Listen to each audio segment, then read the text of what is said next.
This was the chapter that we discuss about all three markets: labor market, goods market equilibrium, labor market representative curve, goods market representative curve, and then the asset market representative curve. After having understanding of these basic building blocks of the ISLM model, we construct the model in uh, by defining or by representing the general equilibrium of the economy, which then was used to analyze the impact of an adverse supply shock. Later, after explaining the adverse supply shock, we talked about the impact of a increase in money supply on the ISLM model. We talked about price adjustment and the attainment of general equilibrium. So we talked about these. This was a last discussion point. Like in the first uh, diagram, we have a general equilibrium, like IS, LN, and FE line, all three are intersecting at a 5% interest rate, and Y bar is a long run level of output. Now, this B diagram was used to describe the idea of Keynesian, like in the short run, if there's an increase in money supply, like there's an expansionary monetary policy being executed by the central bank of the country, it would lead to an increase in the when there's an increase in money supply, there's a decrease in interest rate, and when there's a decrease in interest rate, it would increase the consumption and investment, which would increase the aggregate demand in the economy. With the increase in demand in the economy, there's an increase in supply, which you can see from 1000 to 1200. So at least in short run, because of increase in money supply, there's an increase in aggregate demand, which is leading to an increase in supply, which you can see here, like 1200 output. So this is a temporary equilibrium, and this idea, this diagram itself proves to be the validation of the Keynesian view that monetary policy can be useful in increasing output and employment in the economy. And the other way to define is this B diagram is representing the idea of non-neutrality of money. Like money is not neutral, which means it can influence the output, employment, real interest rate in the economy. So this is what you can see. With the increase in money supply, there's a decrease in interest rate. Because of decrease in interest rate, there's an increase in aggregate demand along the IS curve, movement from E to F. And because of increase in demand, there's an increase in supply as well. So this F point was defined as a short-run equilibrium, which is only possible with the uh, Keynesian view. But right next to D panel, there's a C diagram, like which shows the classical view that uh, even if there's an increase in money supply and prices are flexible, so an increase in money supply would equivalently increase the prices in a way that uh, because of increase in money supply, there would be an increase in there would like because of increase in money supply, there would be an equivalent increase in prices, which will ultimately offset the change in money supply.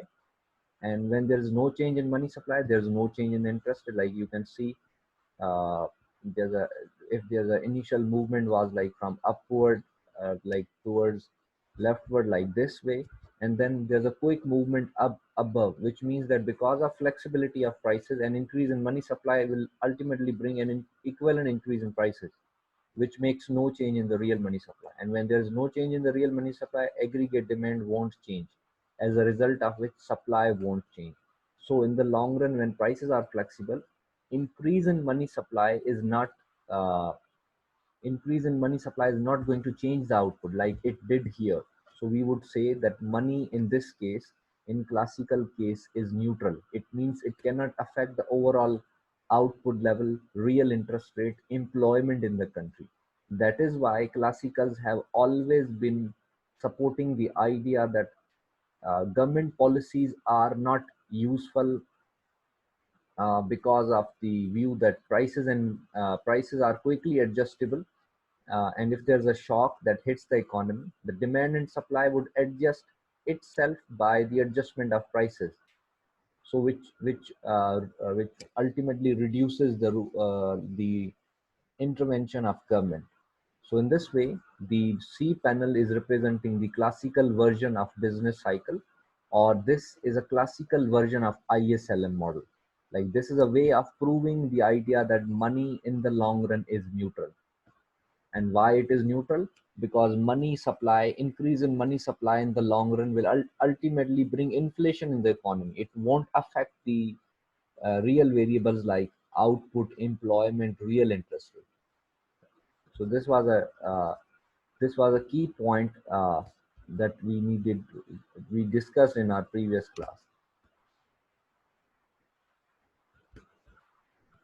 Now, the effect of a monetary expansion is summarized here. This has already been explained. I'm just going through it for your concern. Like the result is no change in employment, output, and or the real interest rate.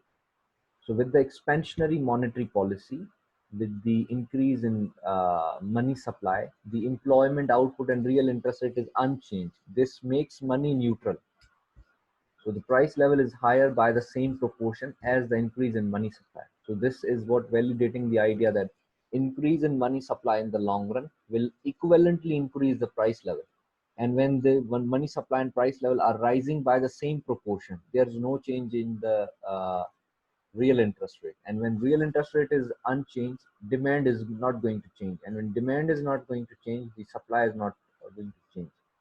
So all real variables, including real wage, are unchanged, while nominal variables like nominal wage have risen proportionally with the change in money supply. So this is the description of money neutrality. That when we say that money is neutral, it means that money has no effect on influencing the output, employment, and real interest rate or real wage in the economy.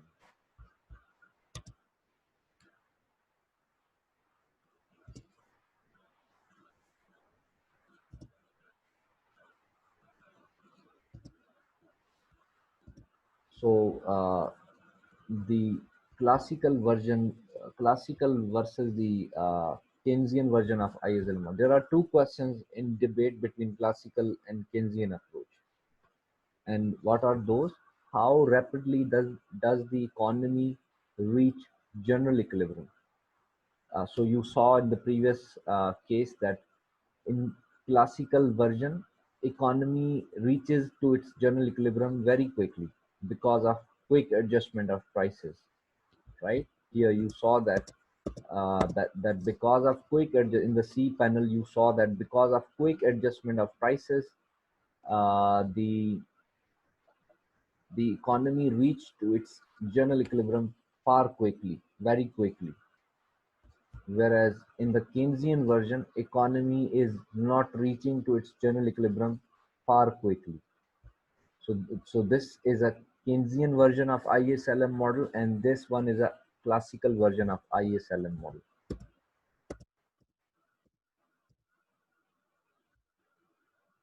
All right. So the next question is, what are the effects of monetary policy on the economy? You already discussed this idea that monetary policy is ineffective in changing the output with classical's view. Like monetary policy is unable to affect the output level in the long run. Whereas in the Keynesian version of ISLM model, monetary policy was effective. It has influenced the output level at least in the short run. So it means that in the Keynesian idea, monetary policy is effective. Effective in what sense? Effective in achieving the objective.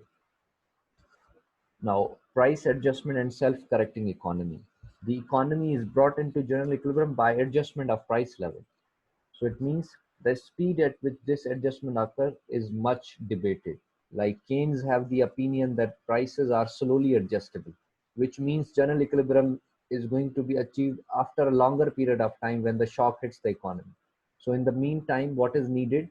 Government intervention through fiscal or monetary policy is needed to minimize the output loss and unemployment in the economy. This is the same view that we had discussed in the previous chapter, right? Now, same is being repeated, but with the help of ISLM model. We are again discussing the same idea using the ISLM model.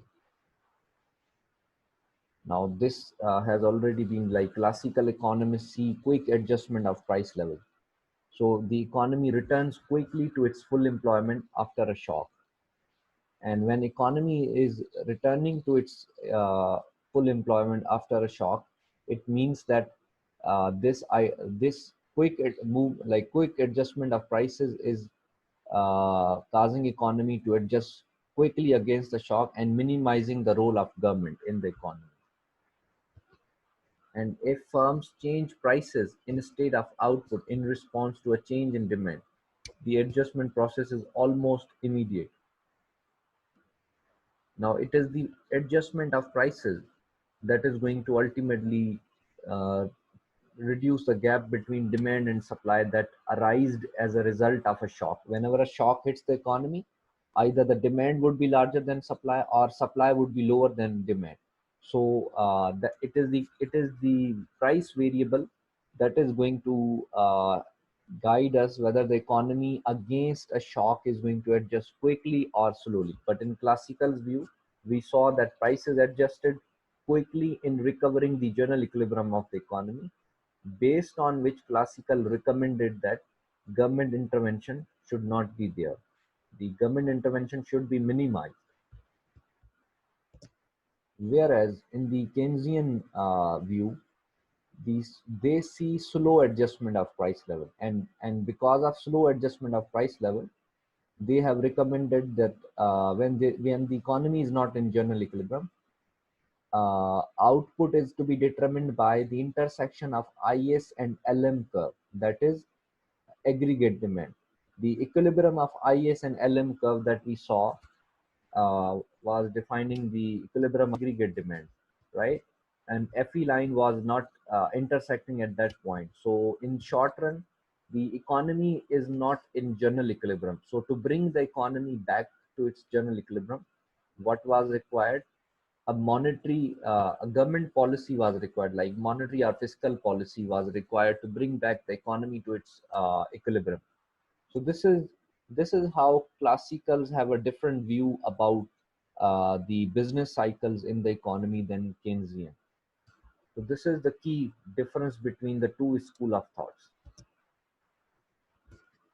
Now here comes the idea of money neutrality. This has already been defined, and let's read it out. Money is neutral if a change in nominal money, which means an increase in money supply, changes the price level proportionally, which means if money supply increases by 1%, there's a 1% increase in prices. But this 1% increase in money supply, when divided by with the 1% uh, change in prices, so you would find that there's no change in the real money supply. And when real money supply is not changing, it's not going to change the real interest rate, aggregate demand, and output. So this all makes money neutral. So you can read it again. Money is neutral if a change in nominal money supply changes the price level proportionally but has no effect on real variable. Now, what does that mean? All the real variables are not going to be affected with the increase in money supply. This makes money neutral. So the classical view is that monetary expansion or expansionary monetary policy affects prices quickly with a most transitory effect on real variable, with a very temporary effect on real variable, or very short small effect on real variable, which is negligible. Like there is no effect on real variables in as a result of increase in money supply. So this is a classical idea. Money is neutral is a classical idea, whereas money is not neutral is a Keynesian's idea, that increase and decrease in money supply can change the real variables in the economy, is a non-neutrality of money, is opposite of what classicals have stated.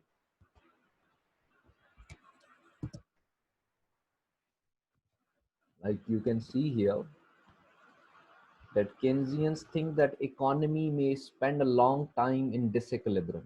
So a monetary expansion can increase output and employment and cause the real interest rate to fall. And you know that when the real interest rate is going to fall, aggregate demand would increase, which will increase the demand, aggregate demand in the economy, and supply would increase, which will ultimately increase the employment. So this is what the non in Keynesian view, money is not neutral, right? So Keynesian believe in money neutrality in long run, which means Keynesians do agree that money is neutral in the long run, but they don't believe that money can also be neutral in the short run because of their view that prices are relatively slowly adjustable.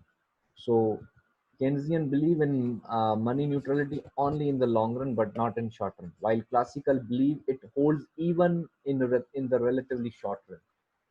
So this is how these two school of thoughts have a differing opinion about the neutrality of money. So Keynesians have always, you would find that from the beginning, Keynesians have always been like Keynesian has always have had recommended the role of government policies in bringing the economy back to its equilibrium. And why they have believed so? because because of the assumption that economy in the short run requires some kind of policy stimulus to get into equilibrium.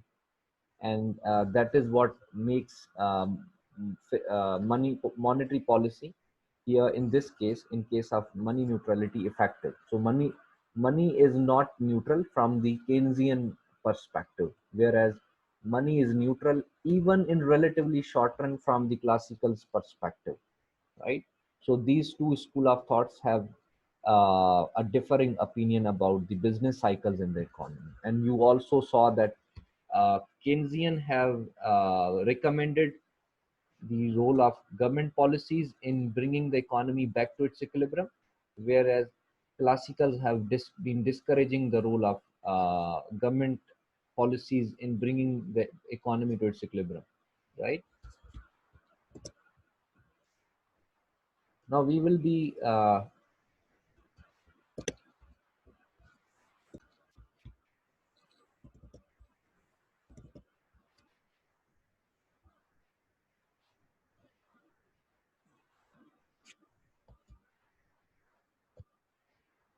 now we know that aggregate demand and supply and ISLM model are the two equivalent models. There is no difference between the two, right? Now, depending on the issue, one or the other model may prove to be useful. Like now, there's a difference here. Like this has already been described. Like I'm going to sum up this chapter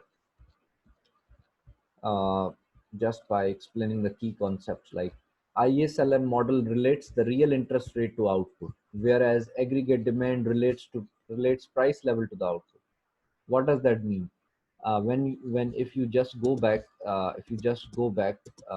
the diagram, you would find out like ISLM relates interest rate is on the vertical x. ISLM shows relationship between real interest rate and output, whereas aggregate demand shows the relationship between price level and output, which we saw in the chapter of business cycle. So these two models are same, but they have the same function, like they are used for business cycle analysis, right?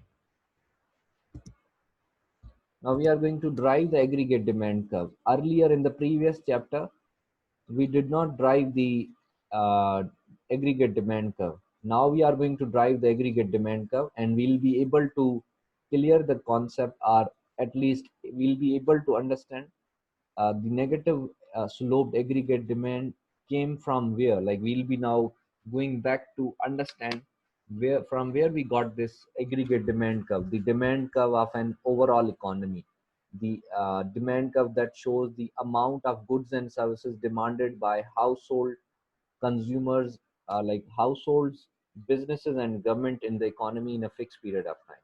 So the aggregate demand curve shows the relationship between the quantity of goods demanded and the price level when the goods market and asset market are in equilibrium. Now this is an important thing.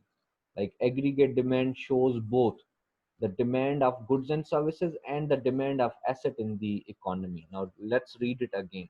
Aggregate demand curve shows the relationship between the quantity of goods demanded and the price level when the goods market and asset market are in equilibrium. It means that aggregate demand curve is derived from the goods market and asset market equilibrium curve are the representative curve. So while driving the aggregate demand curve, like uh, we can see there's a derivation of aggregate. While driving the aggregate demand curve, we'll keep the prices. We are going to change the assumption about the prices that we made in the beginning of the chapter. What kind of assumption we made in the beginning of chapter? We said that in the ISLM model, we'll assume that prices are constant, but here we are relaxing that assumption to drive the aggregate demand of the economy. So let's drive this. Let's derive the curve.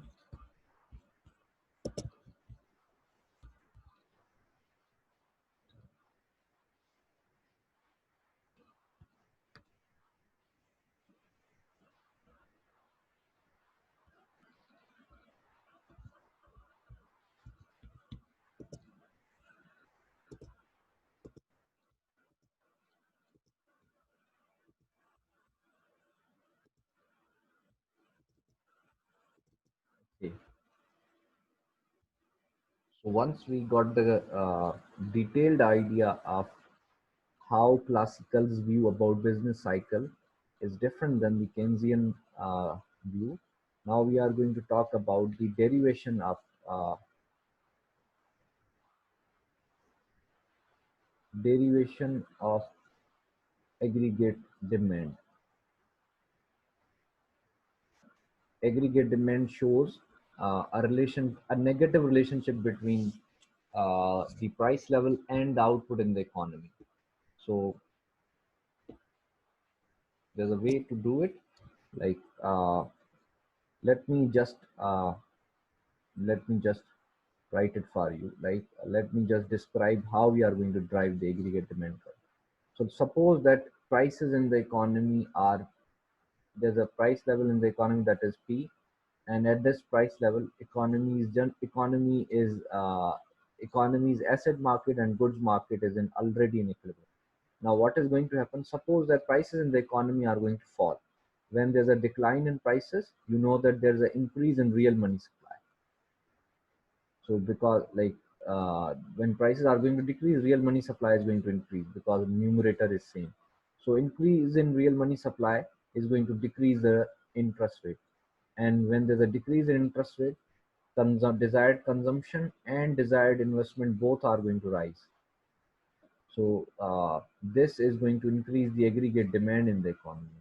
And when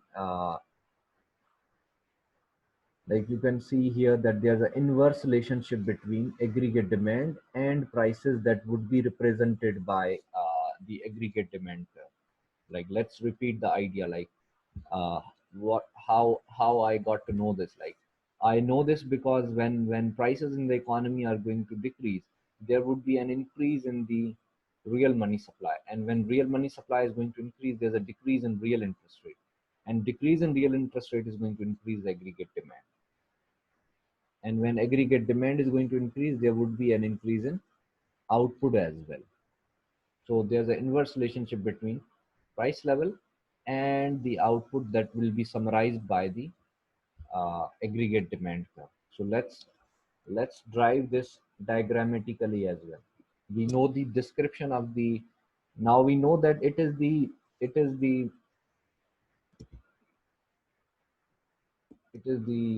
a relationship between interest rate and demand. If the interest rate between demand and interest aggregate demand and interest rate is negative, then any change in the price level is also going to and like here you can see that decrease in price has caused a change in asset market, and when interest rate in asset market is changing, it is going to change the interest rate, so it is going to change the aggregate demand in the economy, right? So let's now suppose that we have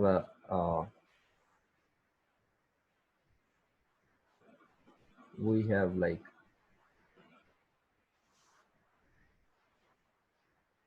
ISLM like equilibrium, like we have interest rate and output.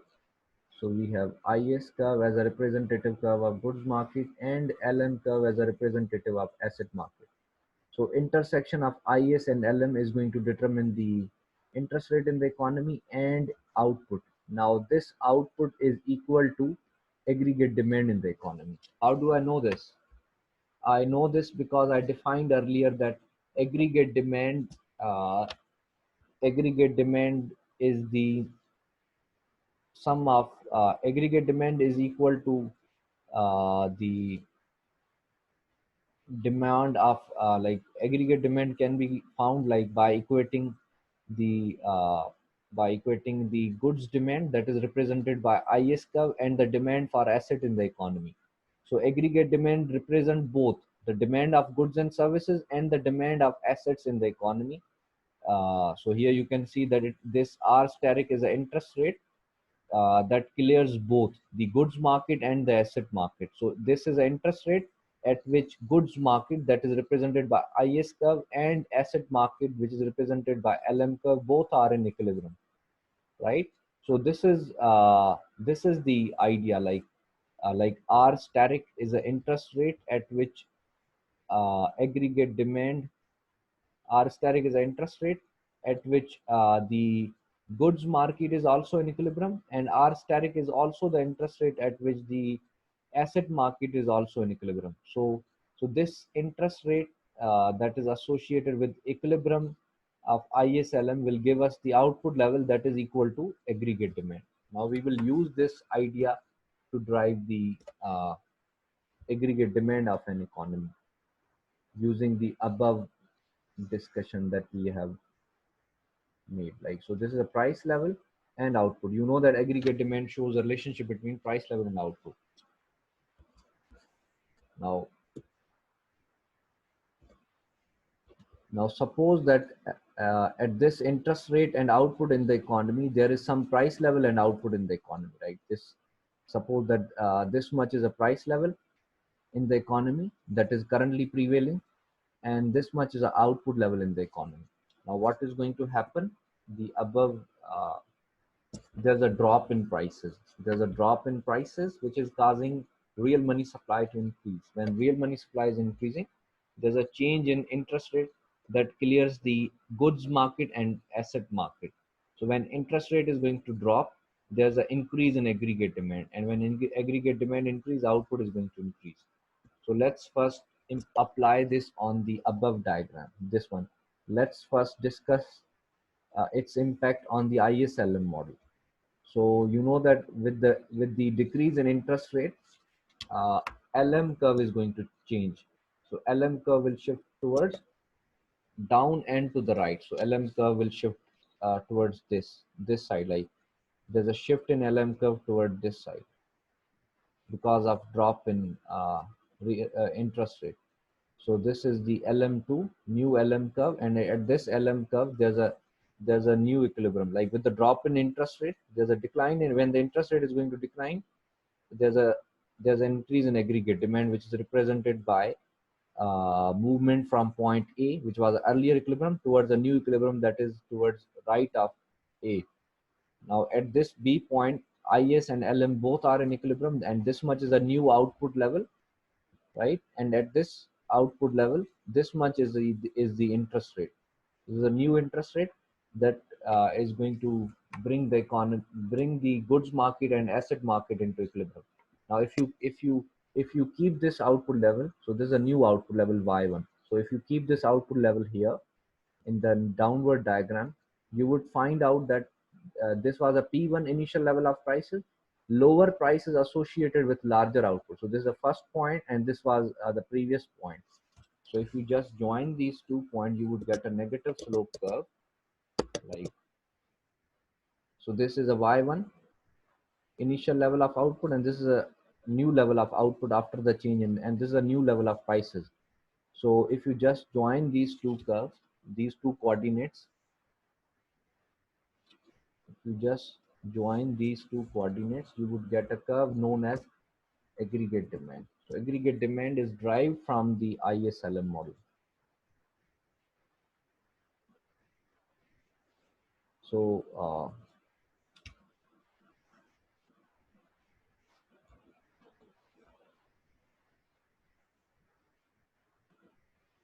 so this is the negative slope aggregate demand curve.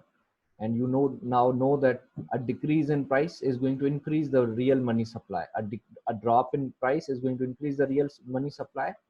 So like you can see here that you can again write here why aggregate, if someone asks you why aggregate demand of an economy is negative slope, you would say that a drop in price is going to increase the real money supply, and an increase in real money supply is going to decrease the interest rate that clears the goods market and asset market, and a drop in interest rate is going to increase the aggregate demand.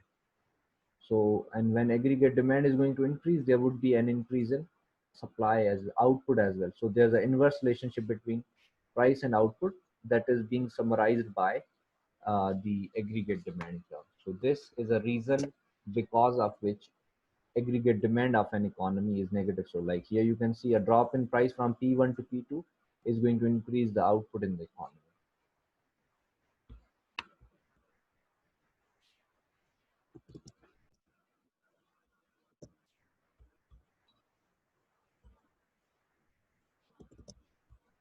Now let's go back and see what are the factors that are going to bring a change in the aggregate, a shift in the aggregate demand of the economy. So you need to know here that anything that changes or shifts the goods market, anything that changes the IS and LM curve is going to change the uh, aggregate demand in the economy.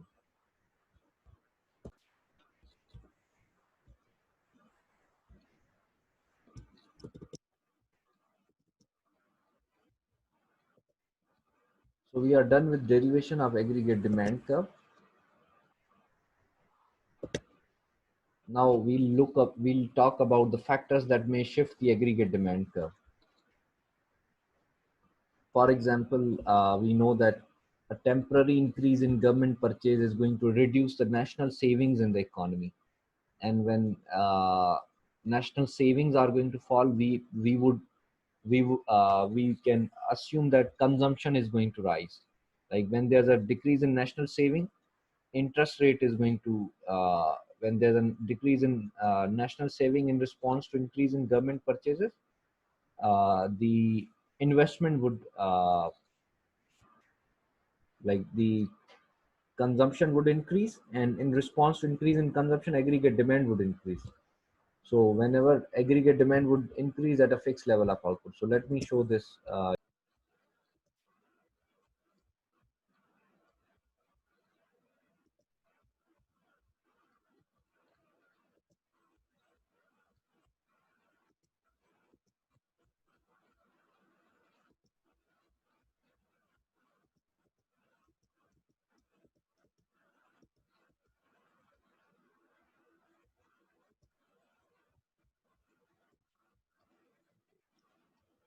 We are going to talk about shifting factors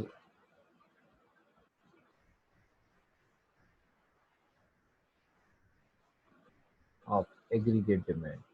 Right? Shifting factors of aggregate demand. Now, let's say we are taking one example like an increase in government purchases. We know that a temporary increase in government purchase is going to decrease the national savings in the economy. When the government is increasing its spending and national saving is going to fall, we know that the interest rate that clears the goods market is going to rise. And when interest rate is going to rise, there would be a decrease in investment. Investment is going to decrease, right? Or you may say that you would say that with the increase in government purchases, there's a drop in national savings and there's an increase in interest rate. But when the national savings are decreasing, there's an increase in national consumption as a whole. So when the government is increasing its spending, there's a drop in national saving. This drop in national saving means equivalent increase in consumption, and when consumption is increasing, it means aggregate demand is increasing, right? So show this on let's show this using what is the impact of this change on aggregate demand. So we have interest rate and output, and we have the IS, and we have LM curve. Equilibrium of these two would give us the equilibrium interest rate and output, and we on the right side we have the aggregate demand, right? So this is price level and this is output. So we have a negative slope aggregate demand. So this is a price level and this is associated output line. This is a negative slope aggregate demand of the economy. Now what is happening? Government is increasing its spending. When government is increasing its spending, there's a drop in national saving. So you know that national saving is a shifting factor of IAS curve. A drop in national saving is going to increase the interest rate, and you know when the interest rate is going to increase, IAS curve would shift up and to the right, right? So this curve in response to increase in government purchases, like IAS curve would shift up and to the right, so it would shift in this direction, right? IAS curve would shift up and to the right. So IAS curve would shift up and to the right. So when IAS curve has shifted upward, right, like you can see the new equilibrium will be here. When here's a new equilibrium. So this is equilibrium interest rate, new equilibrium interest rate, and this is a new interest equilibrium output, right? So at how this change would affect the aggregate demand in the economy. So you know that IS is a goods market representative curve, and it has shifted upward, and output has increased from Y1 to Y2. How this would affect the aggregate demand in the economy? Aggregate demand curve, like there's a change in aggregate demand curve. Aggregate demand curve would shift upward at a fixed level of prices. So price is not going to change here. So aggregate demand would show that with the increase in government purchases, there's an increase in aggregate demand in the economy. So if you just keep this much, like price is not going to change. So let me just make sure this.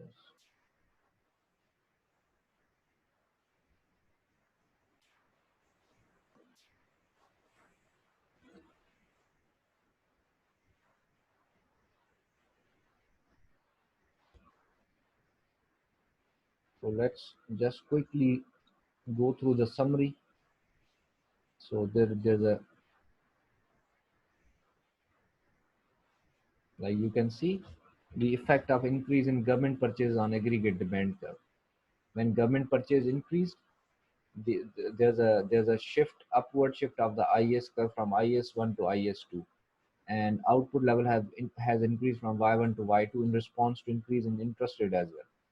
So the aggregate demand curve in response to it has shifted from point E to point F, which means at fixed level of prices, the aggregate demand has increased from Y1 to Y2. Now there's a summary of shifting factors. So you know that factors that shift the, now you need to keep one thing in mind, that for a constant price level, any factor that shifts the intersection of ISLM curve to the right would increase the aggregate demand. Like what does that mean? It means that for a constant price level, anything that changes the equilibrium of IS and LM would shift the aggregate demand curve uh, right or left, depending on the factor. Let's say, for example, an increase in expected future output is going to shift the IS curve, not the LM curve, right? Expected future output will increase the consumption, saving is going to fall.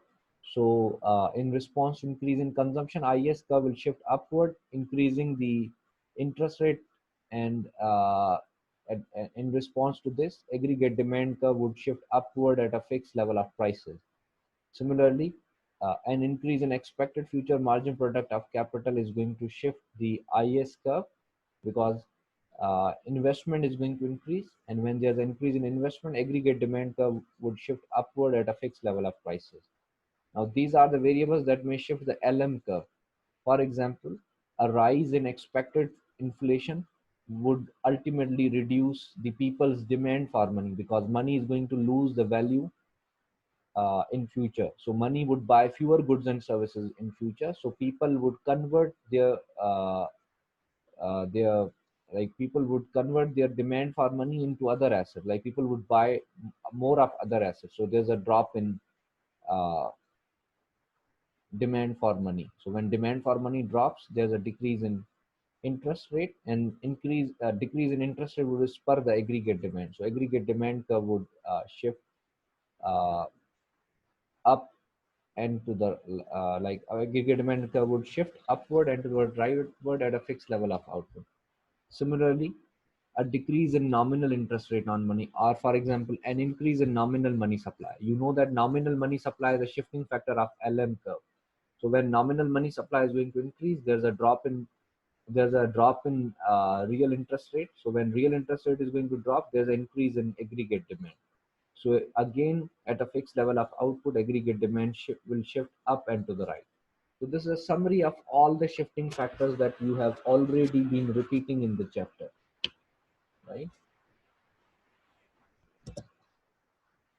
Now we are coming back to review the same concept that we reviewed in the last business cycle chapter. So we saw the aggregate supply curve. There were two aggregate supply curve. One is short-run aggregate supply curve. One was long-run aggregate supply curve. We know that aggregate supply shows the relationship between price level and the total output or aggregate output all the firms, businesses, and industries in the economy are willing to supply. So in short run, prices remain fixed. So firms can supply whatever output is demanded. So in the short run, supply curve is horizontal, and in the long run, supply curve is vertical. And we also described that in the long run, supply curve is vertical because economy or the producer in the long run are going to produce a profit maximizing level of output, which is determined by full employment level of employment. So in the long run, any change in the prices is not going to change the long run level of output. This is what makes the long run supply curve vertical. Whereas in the short run, because of fixed prices, producer can supply any level of output depending on the demand in the economy. So this is a difference between these two curves. And we have already talked about this. Like we said that full employment output isn't affected by price level. So it means that long run aggregate supply again is representing the neutrality of money. What is being represented by long run aggregate supply? It is representing that any change in the price level is not going to influence the output level, which means that the supply is not dependent on the price level in the long run. Supply, aggregate supply in the economy is not dependent on the price level in the long run. What does that mean? It means that any change in the price is not going to increase or decrease the aggregate supply in the economy, because aggregate supply is dependent on labor, capital, employment, capital stock, and technology in the country. It is not dependent on the price level. So it must be clear, right?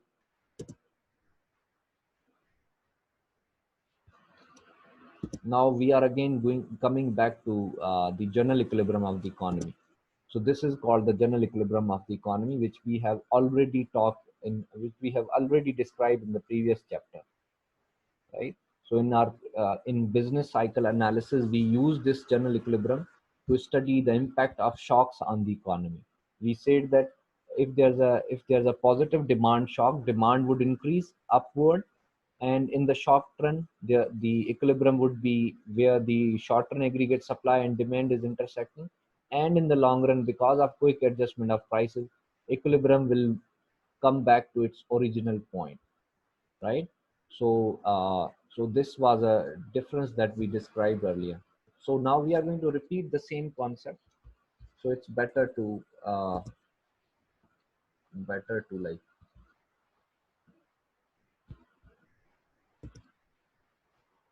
now again, money neutrality is to be described using aggregate demand and supply model, right? So let's describe the concept of money neutrality again in the using the aggregate demand supply framework.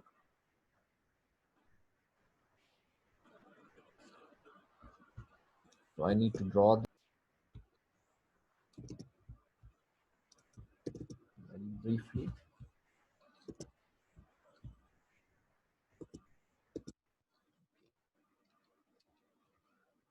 So repeating the concept of money neutrality using ADAS, which is equivalent to IS and LN model. So both are described as general equilibrium of the economy. So let me just put it this way. Like we would start from here. Like we would say that increase in money supply, which would ultimately increase the real money supply in the economy, and increase in real money supply would bring interest rate downward, and a downward movement of interest rate would raise the consumption and investment, and which would ultimately increase the aggregate demand, because these two are the components of aggregate demand. When the aggregate demand is rising in the short run, in short run output would rise. This change in the output is only valid in the short run. You know this from previous discussion. So this is the idea that represents that money is not neutral. It means this is a Keynesian idea. This is what? This is the Keynesian idea that money is not neutral. It means monetary policy can be used to bring an increase in output and employment. So this is the Keynesian's view, which is what? Which is equal to saying that money is not neutral in the short run. So let me just show this on the diagram. Okay.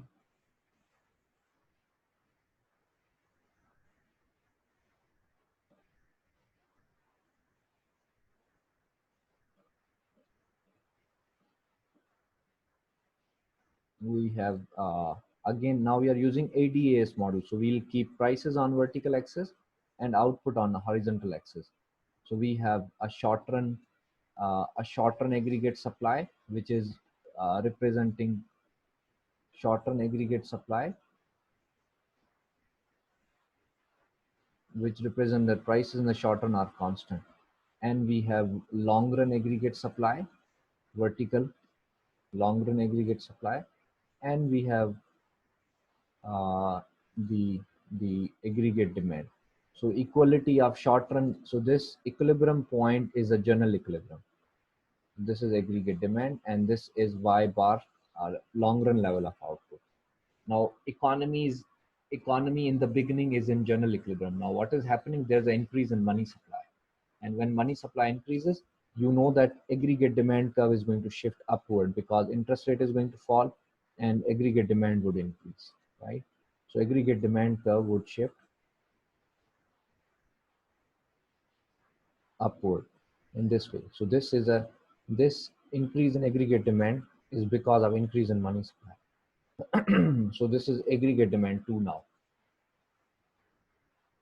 Now let's discuss the because aggregate demand has increased from E point to, let's say, F point now.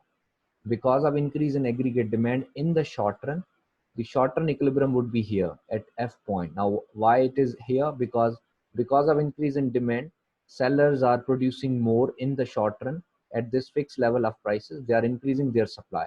So there's an increment in the supply, and short run equilibrium is here. Short run equilibrium is here, Y1. So sellers in the short run are producing this much level of output. So this is representation that money is not neutral.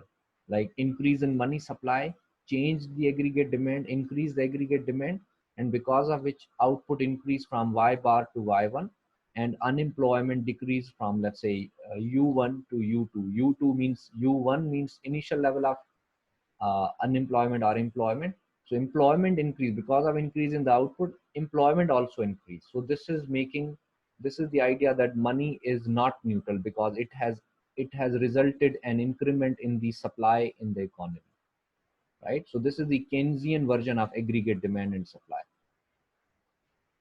Now let's discuss what if this would have been the classical version. So we know that in the classical system, prices are not rigid in the short run, right?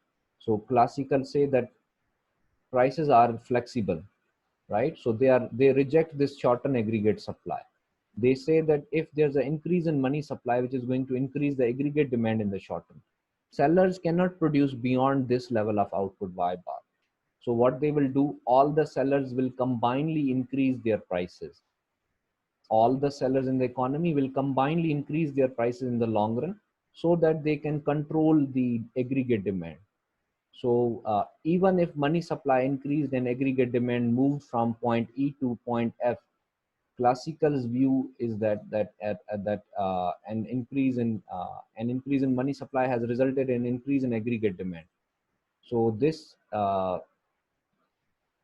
like because of increase in money supply, there's a proportional increase in prices. So when prices are going to increase, there's a shift in the short-term supply curve from P1 bar to let's say a new point, here, like aggregate supply, because in the long run sellers are going to change the prices.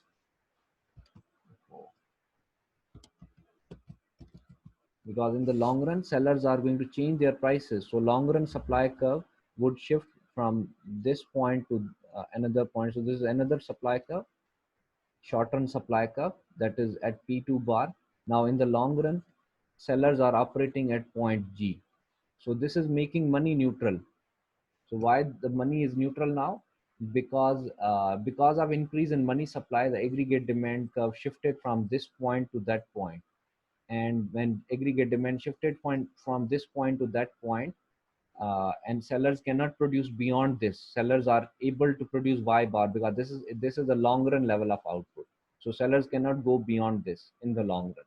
So what they will do, they would raise the prices. So when prices are rising, shorten aggregate supply curve shifted upwards. So when prices are rising, aggregate demand is going to fall from point F to point G in the long run. So in the long run, economy is back to its potential. So economy is operating at Y bar.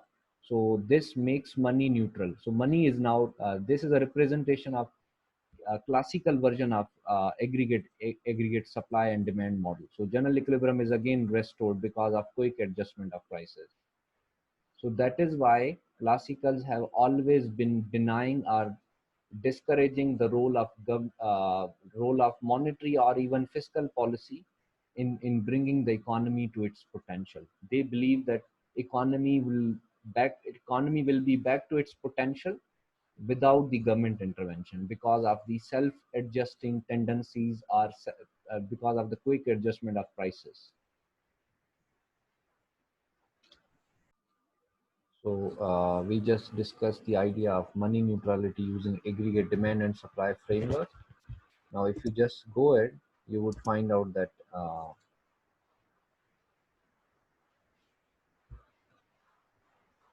so this is a description of the short run and long run equilibrium. But there are two key questions. Like there's one important question in again the same question, like how long does it take to get from the short run to long run, right? So this is what separate the answers to this question is what separates classicals from Keynesians. How long does it take to get from short run to long run? Like if it takes too long to get from short run to long run, then there's a need of government intervention. If it takes too short to get from short run to long run, then there's no need of government intervention. This is what this is how classicals and Keynes are separate from each other. So this is a diagram that is equivalent to ADA's model, right? So this is equivalent to this. This is equivalent to this one, right? This one, like here f point here is equivalent to f point is after the if there's an increase in money supply, aggregate demand would shift from point E to F, and there is an increase in aggregate supply as well because the demand is increasing. So the short-term equilibrium is y2, right? And prices in the short term are fixed. So it means that it takes long to move from point F to point H. So that is why Keynes have recommended the government intervention, right? And if it takes shorter time to move from point F to H, right? So that is the classical version, and that proves that money is neutral.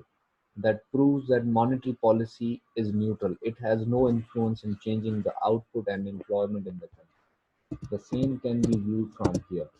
Like we saw this earlier that because of increase in money supply, there's a decline in interest rate.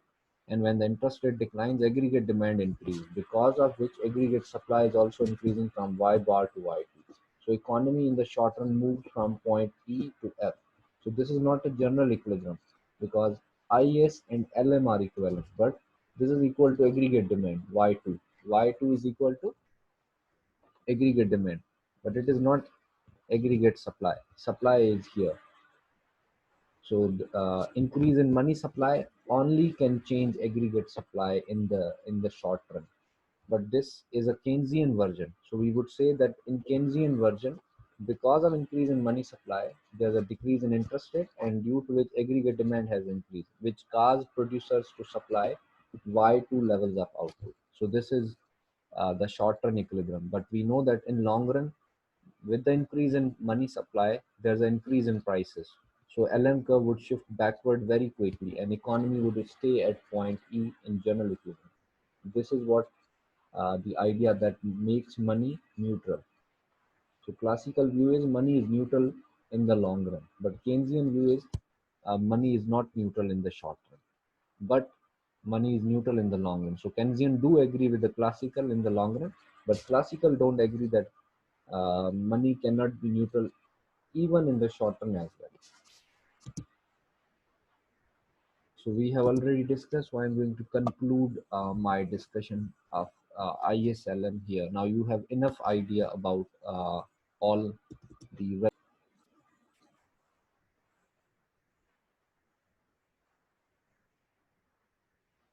So this is a chapter 33 from the book that you studied in microeconomics, economics principles, policies, and problems, principles, and policies. McConnell. So McConnell, Drew, and Stanley. So, like this is an important topic of our course, right? Because we are now going to discuss the macroeconomic policies, like the last question of our chapter. Like this is an important question because in every economy, there's a government. There's a government that has a job of implementing various policies, but from the economic perspective, we have discussed two main policies: fiscal policy and monetary policy.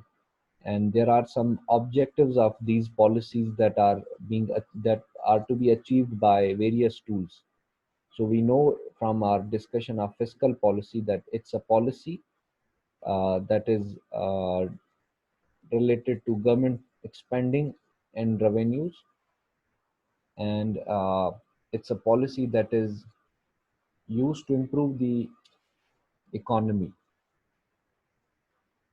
So we'll be talking about deficits, budget deficit, excess of spending over revenues, and the debt.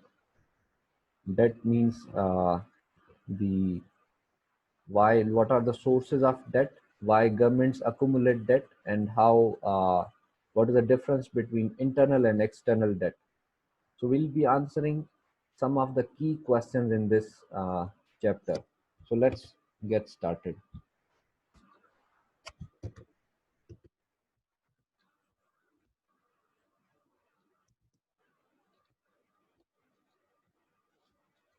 So after reading this chapter, students should be able to identify and explain the purposes, tools, and limitations of fiscal policy. They will be able to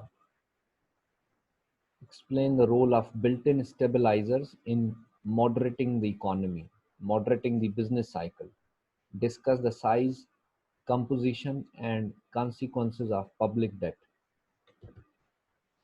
So fiscal policy from the textbook context is like fiscal policy consists of deliberate changes in government spending and tax collections designed to achieve full employment output, control inflation, and encourage growth. So fiscal policy is a tool to achieve like fiscal policy is a tool like fiscal policy is a policy based on changes in government spending and taxation designed to achieve full employment output, control inflation, and economic growth. So these are three objectives of fiscal policy.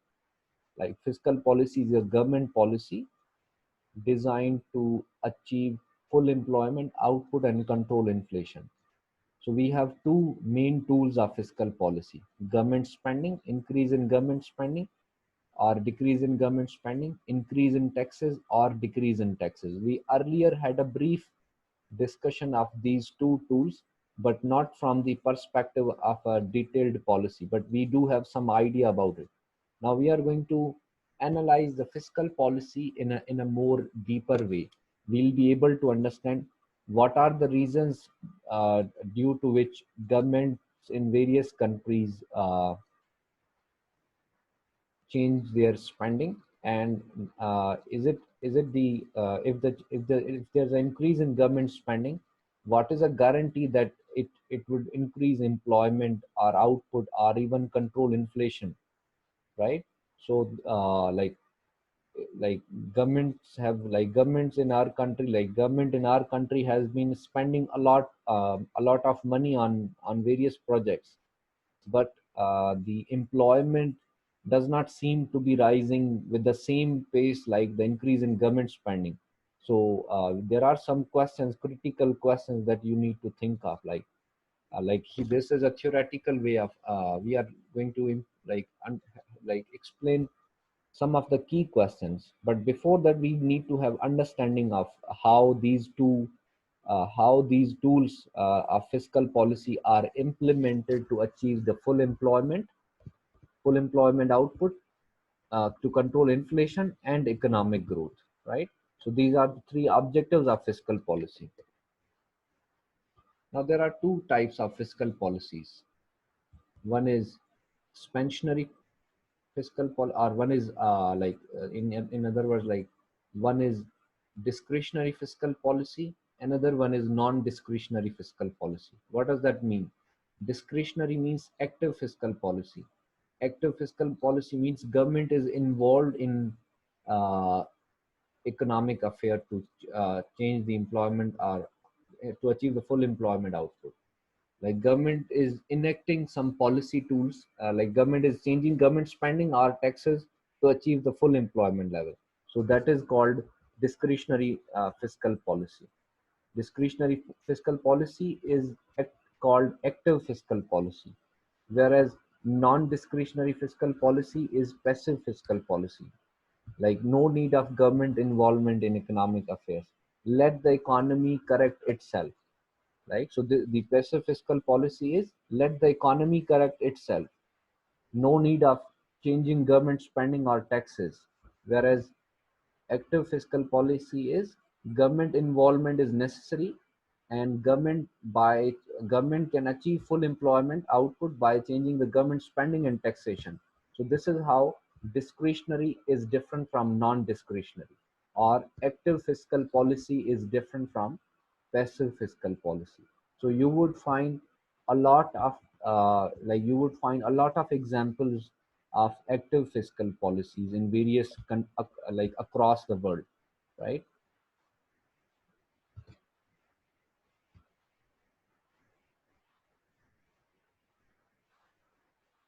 Now this has already been discussed, like how we predict the recession. We try to look leading variables, or we try to look into the cyclical behavior of various important variables in the economy, like residential investment, inventory investment, average labor productivity, money supply, stock prices. All these variables are going to move upward when the economy is going to perform better. Residential investment would increase, inventory investment would increase, average labor productivity would increase, money supply increase, stock price increase when the economy is performing better. And when the economy is going into a recession, investment is a component that is most severely affected when the economy is going into a recession. So it is the leading variable that are important in conveying the information about the future course of the economy. So economists and the policy analysts have the job of predicting the future of the economy and how the economy would be affected because of various shocks to the economy, right? So this is just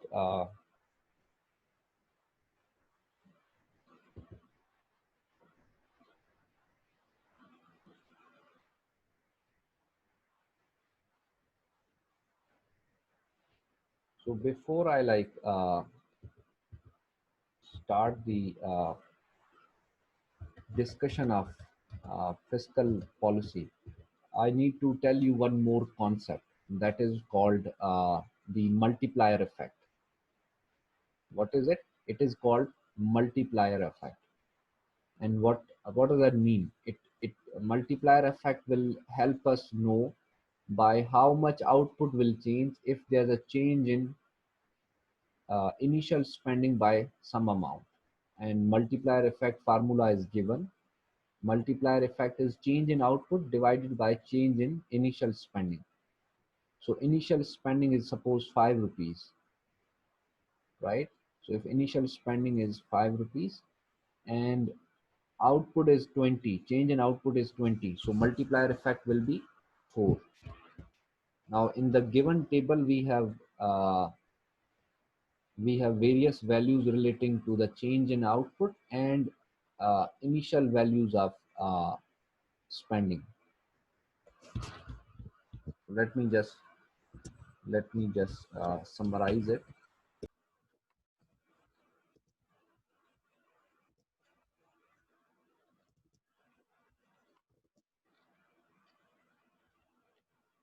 So to me, in the discussion of fiscal policy, what is critically important is to know that fiscal policy is a tool designed to achieve three key objectives: full employment, economic growth, full employment output, economic growth, and inflation, control inflation. So these are the three objectives.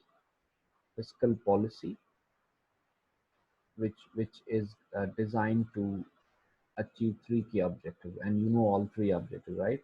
So there are two tools of fiscal policy: government spending and taxation, right? So and there are three objectives. Now what we were discussing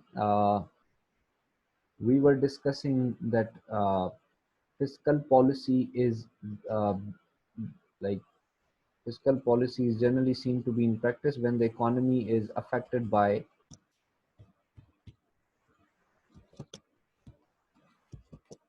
So before I just read the slides or just tell you anything else, you need to understand the core idea of using or discussing the fiscal policy. So we said that there are three objectives: to achieve full employment output, to control inflation, and to achieve economic growth. These are the three essential like objectives of fiscal policy. Now, when the after the economic downturn that happened in 1929, which was named as the greatest ever recession or the Great Depression of 1929, the economics changed suddenly. There was more emphasis on economic policies, macroeconomic policies to achieve to fight the recession.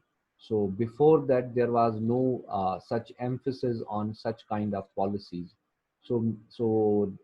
Monetary policy and fiscal policy uh, was uh, was given a due importance after the Great Depression. So macroeconomics started right after the and like 1929. So the importance of macroeconomic policies in dealing with the economic crisis was given a due uh, recognition or importance right after 1929. So it is the it is very important to understand that when we know that from our discussion that y bar is a potential GDP, the long run output of every economy has different potential GDP, or the maximum amount of output they can achieve with given resources defined as potential GDP. And in every current year, the current year production is this is actual GDP, right? So this is actual GDP that they are achieving in the current period of time. So any deviation is considered as business cycle. So there's y bar is, let's say, 1000, and the country is currently producing, let's say, 800. So 200 is the business 200 is output gap. 200 is equal to output gap, y bar minus y, the maximum output that the country was able to achieve and the output that the country has actually achieved. So this 200 is called output gap, right? So I just need to rewrite it, right? So output gap is not equal to y bar minus y. It would be equal to y minus y bar. So it would be minus 200. It would be minus 200. It means that in the current year, country is able to produce less than its maximum capacity, or the country is running short of its capacity by 200 units of output. Now, what is needed to be done? What is needed to be done? Like the question here arises: what is needed to be done? So this is an indication that economy is in recession because it is operating lower than its potential. So we would say that the definition of recession is that when the economy is operating, when y is less than y bar, it is an indication that economy is in recession, and there's a need of active fiscal policy. There's a need of active fiscal policy. uh, there's a need of active fiscal policy, which means government needs to intervene into the economy by either raising government spending or by uh, reducing taxes, right? Now, now this is one idea, one core idea, or one thing that you need to understand, that this recession creates the need for active fiscal policy. Now let's turn the example in opposite direction. Let's revert the idea, like, and discuss another scenario. Another scenario might be that country in the current time is operating beyond its full potential. So it means that economy is experiencing expansion, or like economy is experiencing a boom, right? So output current the current year is larger than the maximum potential. So what needs to be done? So there's a need of like there's a need of like again active fiscal policy, but that would be opposite. Like there are two types of fiscal policy. When the economy is hit by a recession, economy requires expansion because output is contracting, right? So whenever the economy is hit by a recession, it means there's a need of active fiscal policy. But what kind of that policy would be? It would be to expand the output, and it would be known as expansionary fiscal policy, right? So it would be known as expansionary fiscal policy. It would be known as active fiscal policy, but it would be better known as expansionary fiscal policy, right? So when the economy is contracting because of recession, uh, and because of recession, economy is contracting. So what is required to bring back the economy to its potential? It is the expansionary fiscal policy, which means to increase the government spending or to decrease the taxes. So the definition of expansionary fiscal policy is to expand the aggregate demand and output in the economy by either expanding government purchases or by reducing taxes. I will explain it in a while, right? So the first scenario where the economy of the country is operating below its potential, which is known as recession, requires active fiscal policy, and we specifically we mean that expansionary fiscal policy means either government has to increase the spending or to reduce the taxes so that economy may expand or recover from the recession. So this is one example. Another main idea or the usage of fiscal policy, active fiscal policy, is when the economy is experiencing a boom, when the economy is experiencing an expansion. So in expansion, there's again need of fiscal policy, active fiscal policy. Again, the same would be applicable here, but that fiscal policy would be designed, or that fiscal policy will be contractionary, because economy is has already like expanded. So there's a need of contractionary fiscal policy. You see that both are opposite to each other, both are opposite to each other. Like contractionary fiscal policy is to increase the taxes and cut the spending. And why contractionary fiscal policy is being enacted by the governments in various countries? When the economies of those countries is are experiencing through boom, right? When the economies of those countries are producing output beyond their full potential, and when the economies, like when the countries economies are operating beyond their full capacity, there are downturns as well. Downturns in the form of extraordinary inflation. Because of that inflation, economy might destabilize in the long run. So it is the job of economists, or it is the job of policymakers, that they should go for contractionary fiscal policy, which means to contractionary fiscal policy is to come is designed to compress the aggregate demand in the country. And how that has to be compressed? Aggregate demand would be compressed either by raising taxes or by cutting down the spending. Both of these actions are designed to contract the aggregate demand. Whereas the above case, where the economy is initial, like economy is already in recession, economy is in recession, so there's a need of expanding the economy or expanding the aggregate demand so that economy can get back to its original position, or economy may get back to long run equilibrium by either increasing expanding or decreasing taxes. So you just need to be clear about the two types of fiscal policies. I hope you are following. uh, two two different types of fiscal policy, and now we are going to explain one more concept, that is multiplier effect, that is called multiplier effect. And we know that multiplier effect is going to tell us by how much the output changes if there's a change in initial spending, which means multiplier effect will be like multiplier effect can be defined as if there's an increase in spending by one, if there's a increase in spending by $1 or 1 rupee, by how much the output changes, by how much the output is going to change. And MPC is already given, marginal propensity to consume is given, let's say it is zero point 0.8, right? So multiplier will effect will tell us by how much the output changes.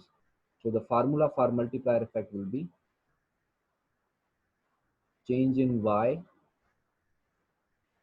is equal to 1 over 1 minus MPC times change in G. Let's say we are talking about increase in government spending. right? So we are talking about increase in government spending. So how do we calculate it?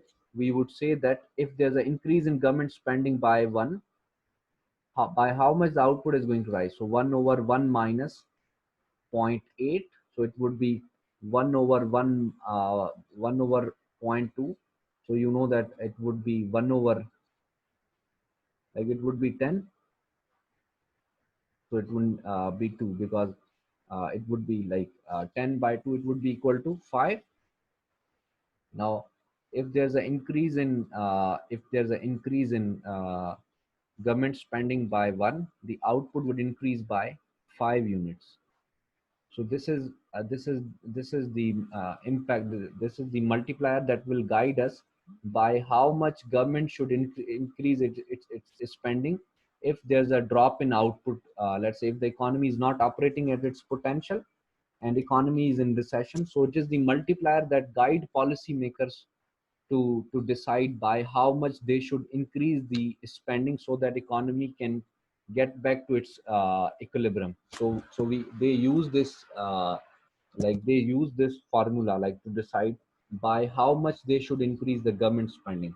Like, uh, here we started with a discussion that, for example, that government is increasing its spending by one, so output would increase by multiple times of one, because output would increase in output depends on what? The multiplier. And multiplier will tell us that by how much, if the initial spending increases by one, by how much the total spending increases.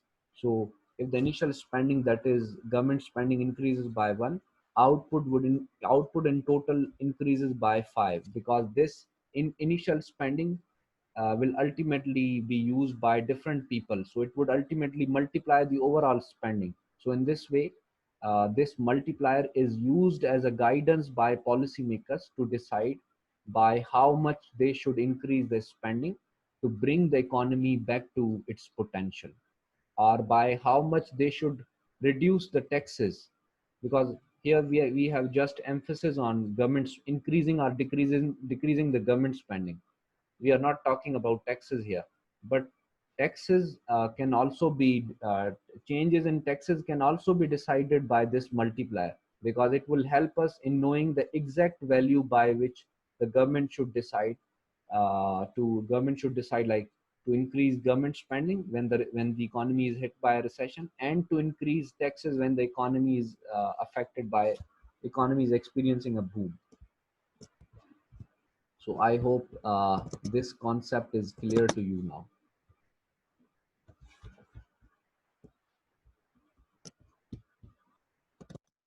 So I'll use this concept multiplier effect in my discussion.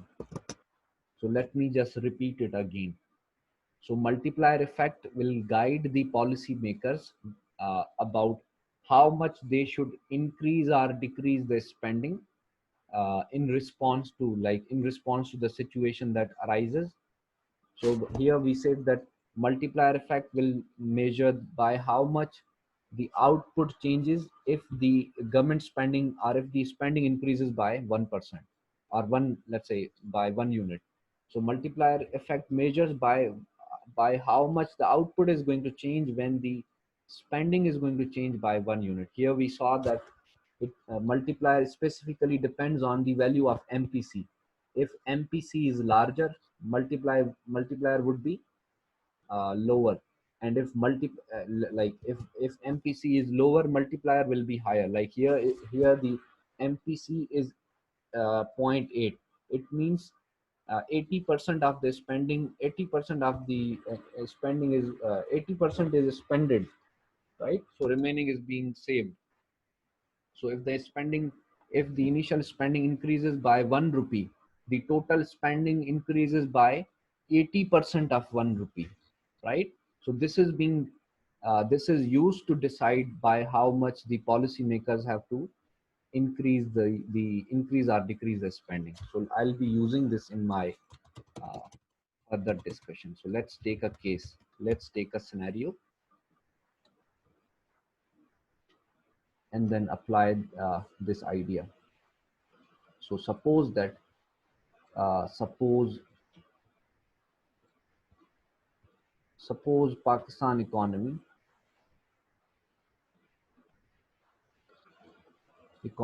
is hit by a recession,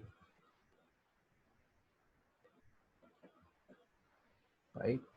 So Pakistan economy is hit by a recession, which means current output of Pakistan is less than the potential output, or the current GDP is less than potential GDP, right? So this is what the recession means. Now, this recession was this recession resulted from the pessimism, right? Because of this recession, investment went down.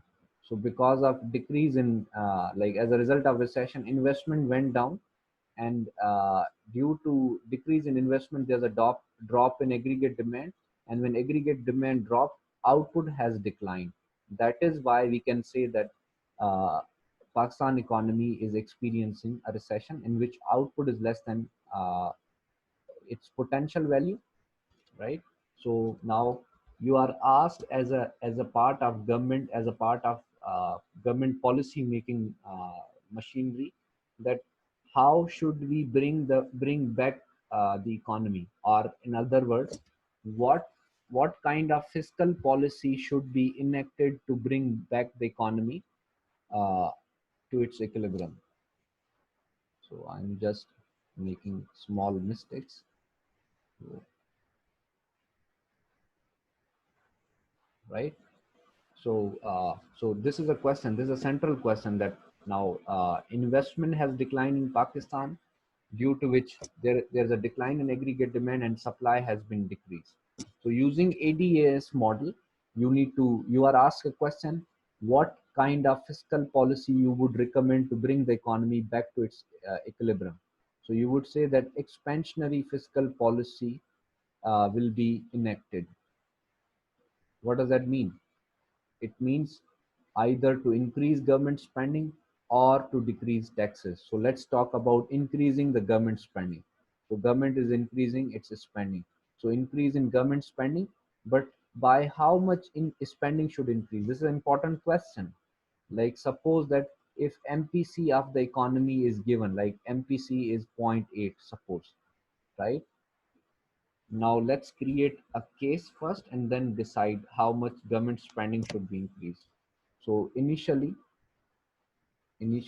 economy of Pakistan was in equilibrium. So we are using ADA's model to describe the business cycle, right? So better to draw this, right? This is aggregate supply, and economy was initially in equilibrium at P level of prices, and the output level is Y bar. Now this is equal to 1000, right? This is equal to 1000. Now we said that in the current time, economy experienced a recession, which led to a drop in output. So equilibrium has been disturbed now. This is aggregate supply. So this is a price level, and this much is a Y bar is output level, which is again equal to long run value of 1000. Now what has happened? Because of a recession, aggregate demand has dropped, and in recession, investment has went down. So due to that, there's a drop in aggregate demand from AD1 to AD2. Now, because of drop in aggregate demand, the new equilibrium would not be here. New equilibrium would be here. And why it would be here? Because in short run, prices are rigid. Prices are rigid. Or you would say that prices cannot go downward. So in short run, because of rigid prices,